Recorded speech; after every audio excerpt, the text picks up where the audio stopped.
दरम्यान 7, 8 आणि 9 तारखेला विशेष अधिवेशन बोलवण्याची घोषणा मुख्यमंत्री देवेंद्र फडणवीस यांनी केली आहे। आमदारांच्या शपथविधीसाठी हे विशेष अधिवेशन होणार असल्याचं कळत आहे। 7, 8 आणि 9 तारखेला विशेष अधिवेशन बोलवण्यात आलेलं आहे।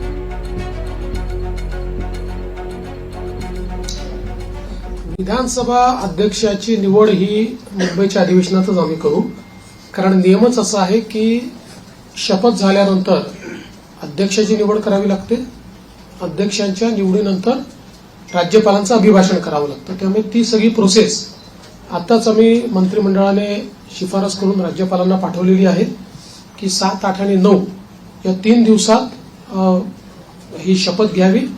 9 तारखेला स्पीकरचं निवडणूक करावी आणि 9ला आपण अभिभाषण करावं नियमानुसार, अशा प्रकारची शिफारस आता मंत्रिमंडळाने माननीय राज्यपालांना पाठवली। सोनू श्रीवास्तव विस्ताराच्या संदर्भात मला असं वाटतं की जवळपास आमची प्रक्रिया झालेली आहे। माझा स्वतःचा अंदाज असा आहे की नागपूर अधिवेशनापूर्वी आम्ही विस्तार करू।